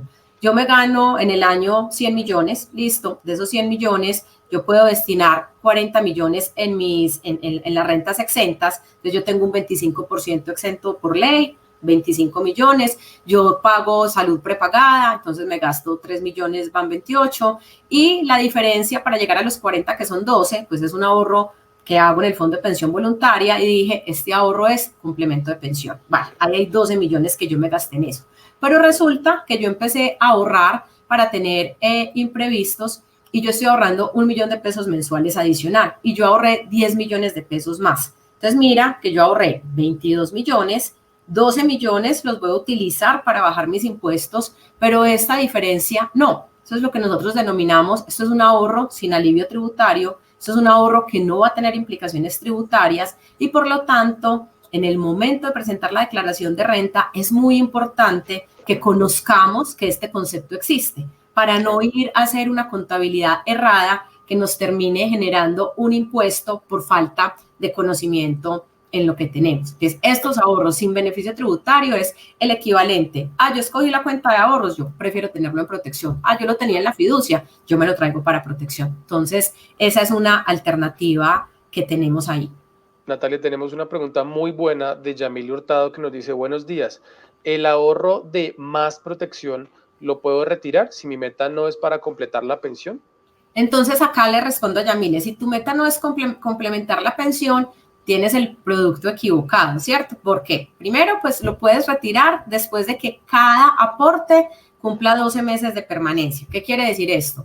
Que si tú ahorras en enero del 2019 100,000 pesos, estos 100,000 de enero del 2019 los puedes sacar en enero del 2020, el de febrero en febrero, el de marzo en marzo. Entonces, lo primero para Yamile es, si tu idea no es hacer un ahorro para complementar la pensión, mi recomendación es que el ahorro lo hagas en una alternativa como mi reserva, si no quieres tener mucho riesgo y no eres conocedora de mercados, o la otra alternativa es que, pues dependiendo de tu perfil de riesgo y demás, lo hagas en multiinversión.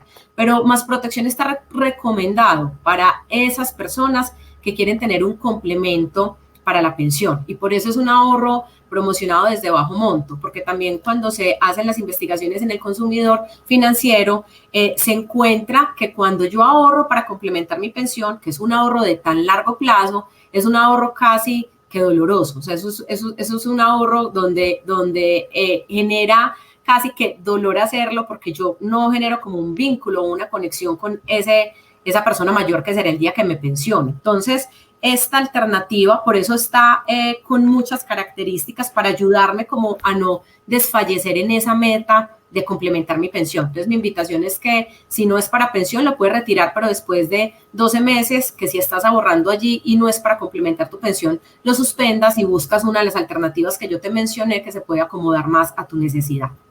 Hay dos preguntas adicionales sobre este tema, Natalia. Una de ellas es de Carlos Montoya Quiroz, que nos está preguntando ¿qué liquidez en tiempo debe tener el fondo de imprevistos dentro del fondo de pensiones voluntarias?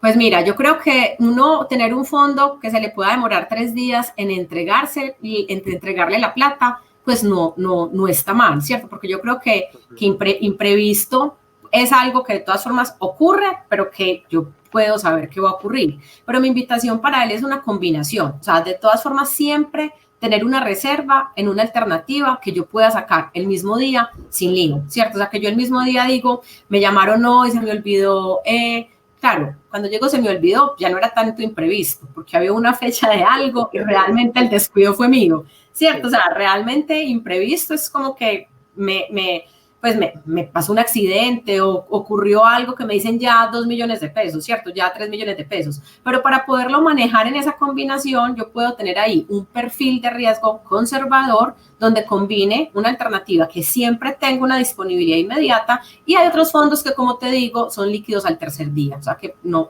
está mal dentro de esos tiempos que yo necesito para manejar un imprevisto. Muy bien, Natalia, hay una pregunta final del público y después me quiero cerrar este bloque con una pregunta mía. La pregunta del público es de parte de Liliana. Dice, por favor, háblanos de los beneficios para los ya pensionados, tanto en voluntarias como en cesantías. Bueno, acá hay algo muy importante y es que la persona que ya está pensionada, como lo mencionó ahora Eli en su charla, cuando yo tengo requisitos de pensión, o sea, el capital justo para pensionarme o yo ya me pensioné, este dinero que está en los fondos de pensiones voluntarias, este dinero lo puedo retirar en cualquier momento sin tener sobre los rendimientos que pagar ese 7% de retención en la fuente. O sea, acá voy a hacer referencia a un impuesto sobre los rendimientos financieros que es transversal en todo el sistema financiero, es decir, aplica para los CDTs, para las fiducias, para todas las alternativas o fondos de inversión de las firmas comisionistas, de los fondos de pensiones, y es que cuando yo hago un retiro de este dinero, que no estoy teniendo un beneficio tributario, en cualquier entidad yo tendría que pagar el 7% de retención en la fuente. Cuando yo soy pensionado y mi dinero está en protección, ese 7% de retención en la fuente sobre rendimientos no me lo van a cobrar. Entonces, eso hace que el dinero que yo tengo en protección de entrada me esté generando una mayor rentabilidad que el resto de las alternativas del mercado cuando soy pensionado por no tener que incurrir en este impuesto o cuando tengo requisitos de pensión. ¿Qué es tener requisitos de pensión en un fondo de pensión privado? En el fondo de pensión privada, la pensión es proporcional al dinero que yo acumulo a lo largo de la vida, que se coge ese dinero acumulado, se hace un cálculo actuarial, que esto pues no es otra cosa que distribuir ese dinero en el tiempo con una expectativa de vida y pues eso define el monto de la pensión. Entonces yo puedo tener personas de más temprana edad, 40, 42, 43, que han sido muy juiciosas en sus cotizaciones a pensión obligatoria, que iniciaron la vida laboral desde temprana edad, 18 o 20 años, y que hoy ese dinero que tienen ahí les permitiría tener una pensión anticipada si así lo decidieran. Es decir, si ese dinero que yo tengo acumulado me permite para el día de hoy tener una pensión superior en un 10% al salario mínimo legal, yo tendría requisitos de pensión. Cuando yo tengo requisitos de pensión, aplica la misma explicación que les acabo de dar para los pensionados. Y es que ese dinero que yo tengo en los fondos de pensiones los puedo retirar en cualquier momento, bajo cualquier finalidad, y no voy a tener ni el 7% sobre los rendimientos, pero adicional, si yo lo estoy usando con fines tributarios, tampoco tengo que esperar ni 10 años ni utilizarlo para vivienda. Entonces, para los pensionados y para las personas con requisitos de pensión, esto se convierte en una alternativa más rentable que las que encuentro en el mercado, porque esta gabela solo la tenemos nosotros. Natalia, una última pregunta y quiero retomar un tema del que hemos venido hablando y es el ahorro. Si hay una época en la que el ser humano, el colombiano, se ha dado cuenta que tiene que ahorrar, es el año 2020. Una declaratoria de pandemia por un virus como el coronavirus, una enfermedad como la COVID-19, mucha gente sin empleo, negocios cerrados, aeropuertos, hoteles, es decir, la gama es muy amplia. ¿Han ustedes percibido algún cambio en los hábitos de ahorro? La gente les está diciendo, oiga, sí, yo me di cuenta que esto sí me hizo falta, necesito un fondo de imprevistos. ¿Hay forma de que ustedes midan eso, Natalia? Pues, Rodrigo, ojalá, ¿qué le pasa al ser humano? Que más allá de la situación y lo difícil que sea y lo declare, hay un espacio grande entre decir lo tengo que hacer y hacerlo, ¿cierto? Entonces, ahorrar es una de esas cosas que es muy escaso que la persona lo haga por iniciativa propia. O sea, como que en este espacio de reflexión nosotros digamos, no se imaginan la cantidad de gente que ha empezado a ahorrar desde su propia convicción por esta situación y qué le va a pasar en el futuro. No es cierto. Ese comportamiento no nos ha cambiado. Lo que sí cambia es que hay una sensibilidad mayor cuando tú lo abordas para decirle que ahorre, pero se sigue necesitando otro que me impulse como a tomar esa decisión, porque el ahorro tiene mil objeciones, ¿cierto? Tú acá dices, siquiera, pues no perdí el trabajo, ¿qué me hubiera pasado a mí? Pero ese temor no es suficiente para que tomes como el paso para hacerlo. O sea, esa determinación implica, o sea, el que me está escuchando y no está ahorrando, salga ya y dígale a nómina, vea, descuénteme 100,000 pesos mensuales a partir de la semana entrante.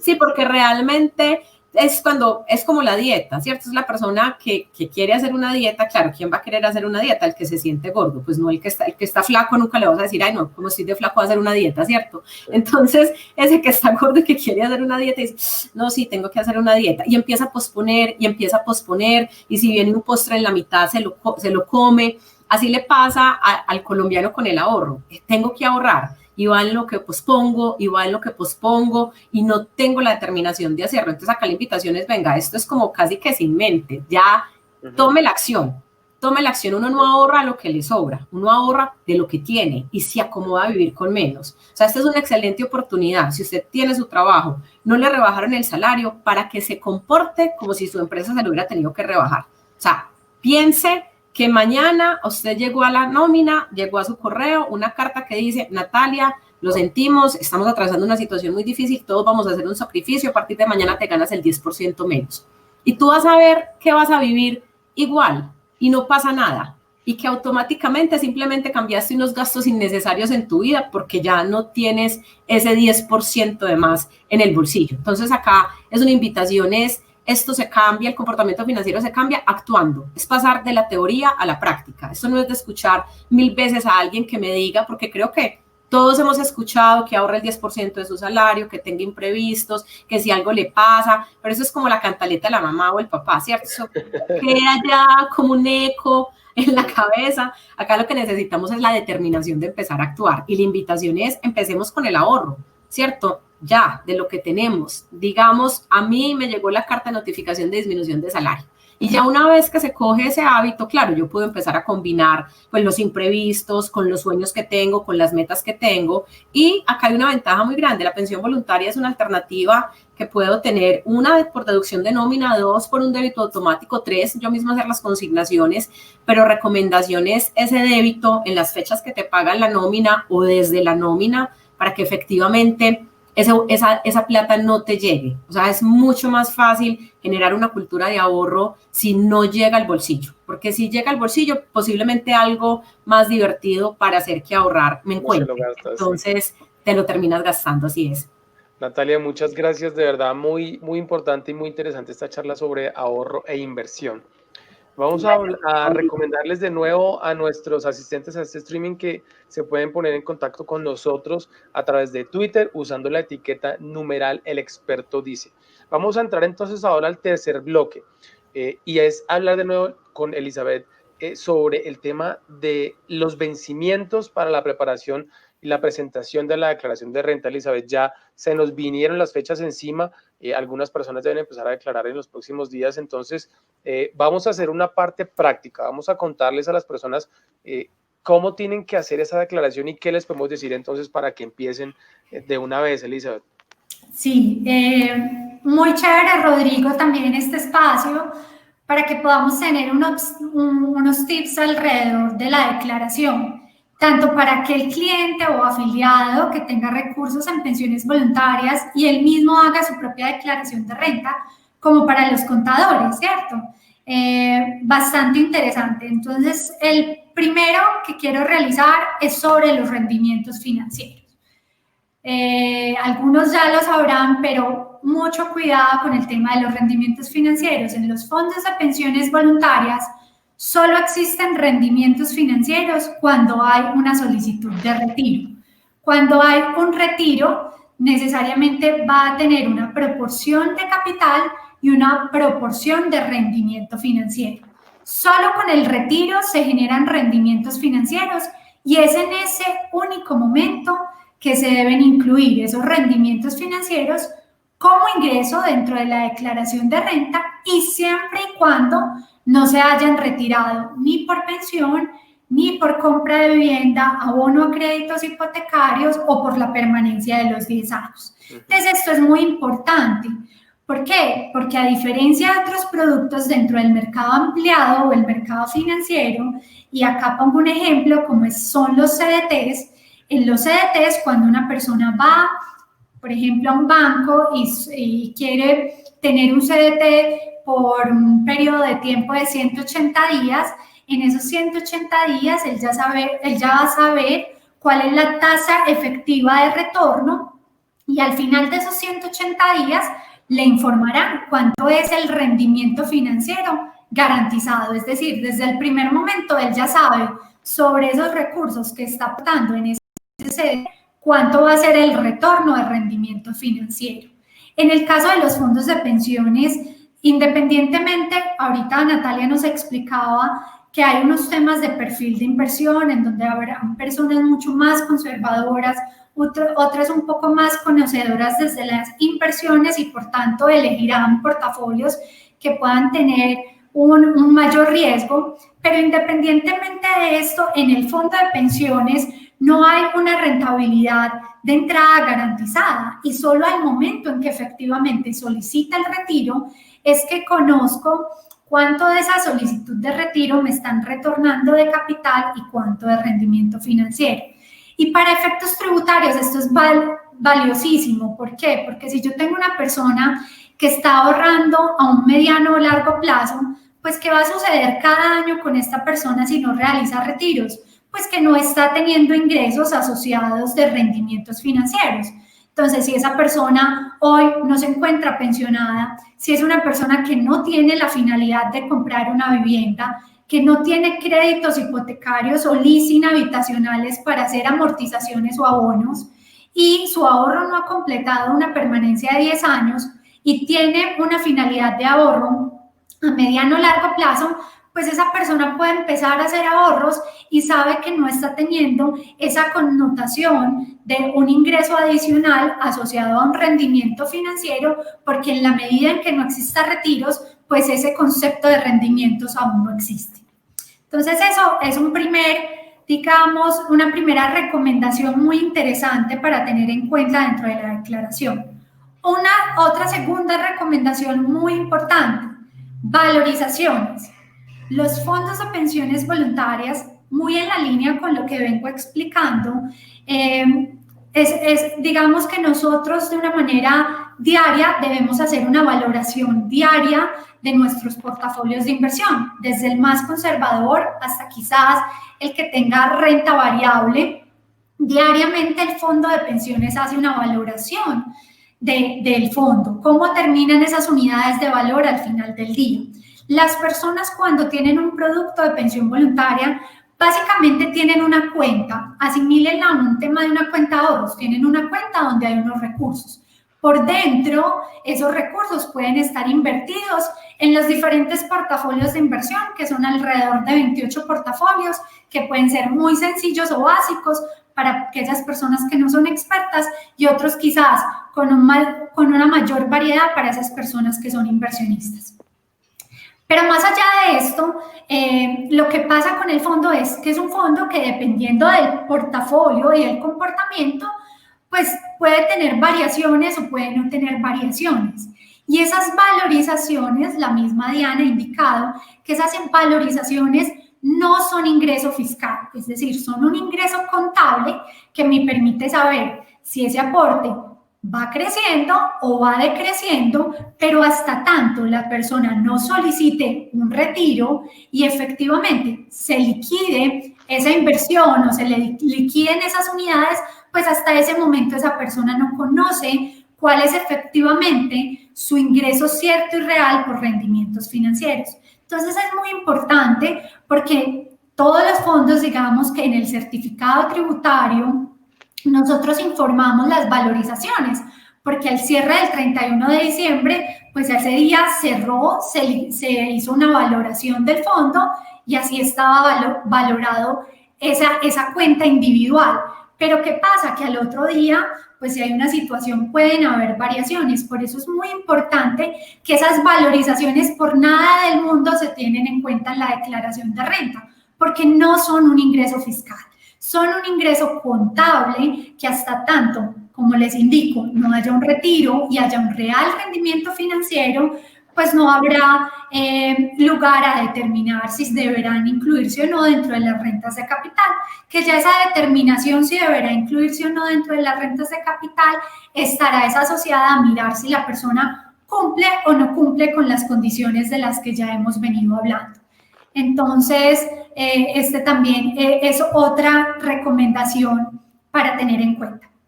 Elizabeth, tú tenías preparado un ejercicio para hacer algunas comparaciones sobre retiros y cómo obtener ese beneficio. ¿Por qué no lo compartimos para quienes están conectados y nos explicas un poco más en detalle? Perfecto. Y allá vamos también, que es la tercera recomendación, y es en materia de retiros. Sí. Si quieren, nos ayudan, por favor, mostrando la diapositiva. No nos vamos, digamos que a poner a revisar ítem por ítem. Lo que yo quiero que visualicemos es que hay una persona en la primera columna que hizo ahorros en pensiones voluntarias de 24.200.000 y en la segunda columna no.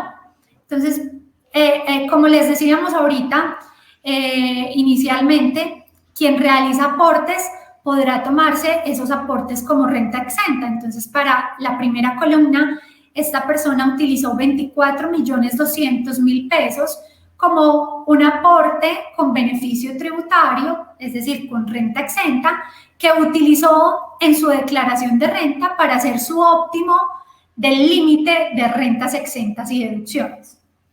Entonces, digamos que es parte como de lo que hemos venido diciendo al inicio. Pero quiero concentrarme en qué pasa cuando esos recursos se retiran. Entonces, cuando esos recursos se retiran, ahí vamos a hacer 3 diferentes supuestos. Entonces, vamos a suponer, en el caso de la primera columna, que esos 24.200.000, supongamos los ahorró una persona que es asalariado. Esto le permitió no solamente unos beneficios en su declaración de renta, sino que quizás de pronto también generó unas optimizaciones en su retención en la fuente. Pero luego esa persona venía ahorrando año tras año y toma la decisión que quiere comprar una vivienda. ¿Qué va a pasar cuando llegue con sus soportes de que compra esa vivienda con esos 24.200.000 y quizás con los ahorros que ya venía realizando años atrás? Pues que podrá retirar toda esa suma que requiera para su compra de vivienda. Asumamos, necesita 200 millones, podrá retirar todos esos 200 millones con beneficio tributario, no solamente en lo que corresponde a su aporte, sino en lo que corresponde a los rendimientos financieros que estén asociados a ese retiro. Esa persona en ese año va a tener en su certificado no solamente el aporte que realizó en el año, sino que ese mismo certificado le va a mostrar que realizó un retiro por compra de vivienda de 200 millones. ¿Cuánto fue capital? ¿Cuánto fue rendimiento financiero? Y le va a informar también que la retención en la fuente fue 0. ¿Por qué? Porque tenía beneficio tributario. Entonces no le deberán practicar ni una retención en la fuente por concepto de rendimientos financieros, ni ninguna retención contingente que esos recursos hayan podido tener asociados. Muy importante conocer ese beneficio, Elizabeth, porque ahí es cuando uno se da cuenta, cuando uno saca esa cuentica y echa los números, es que uno se da cuenta de que el beneficio realmente es importante, y estamos hablando aquí puntualmente de pensiones voluntarias. Yo quiero que empecemos a cerrar este capítulo. Elizabeth, tengo una pregunta muy importante que se ha repetido a lo largo de esta charla, y la condensa Ana Beatriz en esta pregunta. Dice, en el caso de los pensionados, los retiros y sus correspondientes rendimientos también se consideran como un ingreso. Importante esa pregunta, Elizabeth. No, si la persona ya está pensionada, no se debe los rendimientos no harán parte de esos ingresos de las rentas de capital y en este caso esta persona hará estos retiros, si aún tiene estos recursos harán parte de su patrimonio, pero no tendrán ninguna incidencia en relación con sus ingresos de la cédula general. Esto en aplicación de lo que les comentaba un poco de ese parágrafo primero que expresamente informa que quien realice aportes, retire esos aportes y sus rendimientos bajo el cumplimiento de esas condiciones, pues mantendrá los beneficios de renta exenta y no deberá incluirlos en la declaración de renta del año del retiro. Entonces, la respuesta es no, no tendrá que incluirlos. Y quiero hacer de pronto, Rodrigo, y si me permiten también otra vez con la diapositiva, otro ejemplo, para mostrarles una persona que retire sin el cumplimiento de los requisitos, porque también, como decía ahorita Natalia, pensiones voluntarias es un producto que si bien tiene unos beneficios muy atractivos desde el punto de vista tributario, podemos tener personas que estén dentro del fondo de pensiones simplemente porque tienen una vocación de ahorro o porque tienen una vocación de inversión y no necesariamente porque están asociados a temas de beneficios tributarios. E incluso aquellos que están asociados a beneficios tributarios, también somos conscientes que desde el año 2016, con la reforma que existió en ese momento, a partir del 1 de enero de 2017, cuando empezamos a tener un sistema cedular que nos implica que tengamos unos límites de beneficios, de rentas exentas y deducciones, esto hace que personas que quizás ya tienen otro tipo de beneficios o deducciones, pues queden de alguna manera con un tope o con una limitación a esos beneficios y parte de los ahorros que incluso envían a sus fondos de pensiones no los utilicen necesariamente con beneficio tributario. Les pongo varios ejemplos. Tenemos casos de personas que son, por ejemplo, asalariados, y el asalariado sabemos que si tiene hijos tendrá el beneficio de dependientes, que de pronto tenga medicina prepagada tanto del trabajador como de su núcleo familiar, tiene la renta exenta laboral y asumamos que decidió continuar realizando por convicción ahorros en pensión voluntaria, pero ya su límite quedó de alguna manera destinado con otras deducciones y rentas exentas. ¿Qué va a pasar para esa persona? Pues que esa persona igual hizo aportes, no los está tomando en su declaración de renta con beneficio tributario y en esa medida, pues si en algún momento, como los que también contaba Natalia, tiene un imprevisto y no cumple hoy requisitos de pensión, no se encuentra pensionado, no quiere comprar una vivienda o no puede esperar el término de los 10 años, pues esa persona podría realizar esos retiros y esos retiros pues le implicarán la retención en la fuente en los rendimientos financieros del 7%, pero lo que es muy importante, y quiero acá hacer la claridad para los contadores y para los afiliados que hacen sus propias declaraciones de renta, es que si esta persona no se tomó en años anteriores o en declaraciones anteriores este aporte como una renta exenta, mal haría en volverlo a incluir como un ingreso gravado, porque yo solamente debo incluir esos aportes que me tomo con beneficio de renta exenta nuevamente como un ingreso cuando yo me tomé el beneficio tributario de obtener un menor impuesto, pero después no lo destino para lo que me dice la norma. Ahí sí debo incluirlos como un ingreso gravado. Pero si yo ni siquiera los incluí, porque incluso mis límites de beneficio los planeé y los optimicé bajo otros esquemas también viables de deducciones y de rentas exentas, y después realizo un retiro del fondo sin el cumplimiento de requisitos, pues también lo puedo hacer, pero ahí quizás no tendré que incluirlo como un ingreso gravado porque no me tomé el beneficio. Eso es muy importante, porque a pesar de que el certificado tributario del fondo me indique que realicé un retiro sin el cumplimiento de condiciones, porque básicamente así fue, no fue por pensión, no fue por vivienda, ni fue por 10 años, ahí es muy importante hacer un análisis y es si a pesar de que retiré sin el cumplimiento de estas características, yo lo usé o no como beneficio tributario en mis declaraciones de rentas anteriores como una renta exenta. Porque si no lo usé, porque ya tenemos esos límites que incluso para ciertas personas esos límites se quedan cortos, si ya tengo esos límites y no lo utilicé, pues no tendría una afectación mayor a lo que corresponde a incluir el rendimiento financiero como un ingreso grabado y obtener una retención en la fuente del 7% como un anticipo de ese impuesto de renta sobre esos rendimientos. Elizabeth, una última pregunta, y este es un tema que ya habías mencionado antes en tu primer bloque, pero hay muchas reiteraciones de esta pregunta, y es ¿cómo se llevan los retiros de cesantías al impuesto de renta antes del 2016 y después del 2016 para pensionados? Porque hay una diferenciación ahí. Pero más allá de la calidad de pensionados, es importante lo que les comentaba un poco ahorita. Para el 2016 hay un quiebre en relación con el tema de las cesantías. Las cesantías anteriores a 2016 se consideraban que solamente se incluían como ingreso en el momento en que el trabajador las retiraba de su fondo de cesantías. Pero a partir de 2017 el ingreso se genera incluso con la consignación que el empleador realiza el fondo de cesantías o con el pago directo de esas cesantías al trabajador. Entonces, para cualquier trabajador que realice un retiro, sea porque ya se pensionó y quiere disfrutar de esas cesantías que ahorró durante tantos años en su vida laboral, sea porque se quedó cesante, es decir, se quedó sin empleo y quiere utilizar esas cesantías, o también para el trabajador que quiere comprar vivienda, hacer reparaciones de vivienda o de educación. Si estamos hablando de las cesantías anteriores a 2016, la DIAN siempre nos va a preguntar en nuestro formulario previo a la declaración de renta si hemos realizado retiros de esas cesantías anteriores al 31 de diciembre de 2016.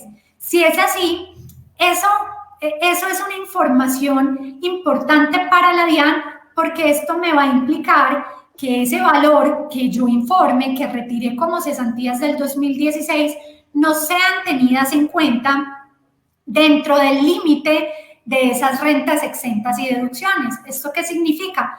Que me pueda tomar el beneficio como existía anteriormente, simplemente validando cuál era mi ingreso durante los 6 meses anteriores a ese retiro para identificar si tengo mis cesantías 100% exentas o si alguna parte de ese porcentaje de cesantías será grabado o no. Posterior a 2017 ya deja de incidir el retiro y ya lo que importa es el momento de la consignación del empleador al fondo o el pago directo al trabajador. En ese sentido, independientemente si la persona retira o no, a partir de 2017, todos los trabajadores y todas las personas que se les paguen cesantías deberán tener en cuenta como ingresos grabados de sus rentas laborales las cesantías pagadas por su empleador. Ahora, esas cesantías, así no las retiren, también podrán tomárselas como beneficio tributario de renta exenta, teniendo la misma validación del último promedio de los 6 meses de su salario para identificar si fueron 100% exentas o no. Perfecto, Elizabeth, muchas gracias por esa respuesta. Vamos llegando al final de esta presentación en vivo de protección en alianza con Valor Analytic. Entonces, no sobra más que agradecerles a ustedes por su asistencia. Elizabeth Agudelo, muchísimas gracias por toda la información, muy interesante, muy completo todo lo que les comentamos hoy a los asistentes. Muchas gracias, Rodrigo, a todos los asistentes por su participación. Muchas gracias a todos, a Natalia también por acompañarnos en esta mezcla de un tema financiero y tributario. Así es, también Natalia, a ti, muchas gracias por estos tips y estos consejos de inversión y de ahorro. Claro que sí, Rodrigo, espero que todos salgan a ahorrar. Descuento de nómina, débito automático y con eso se libra toda la charla. Muy bien, hay que tomar acción, hay que tomar acción. Así es. A los demás, muchas gracias. Para Protección y para Valor Analytic es muy importante conocer su opinión sobre este evento. A quienes se conectaron desde protección.com/eventos, los invitamos para que realicen la encuesta que van a encontrar en sus pantallas a mano derecha. Esto nos va a permitir, como siempre, mejorar y seguir haciendo y escogiendo mejores temas para el futuro. Recuerden entonces que los fondos de pensiones como Protección siguen siendo un vehículo de ahorro, también para optimizar la planeación financiera y obviamente para optimizar y conocer y obtener beneficios tributarios. Esta videoconferencia va a quedar grabada y también estará disponible en el canal de YouTube de Protección S.A. para que ustedes la puedan ver, la puedan compartir, la puedan repetir si algo no quedó claro o si quieren tener certeza de lo que les dijimos acá y puedan tener estos beneficios de los que hablamos hoy en la presentación. Muchas gracias a todos y hasta una próxima emisión. Hasta luego.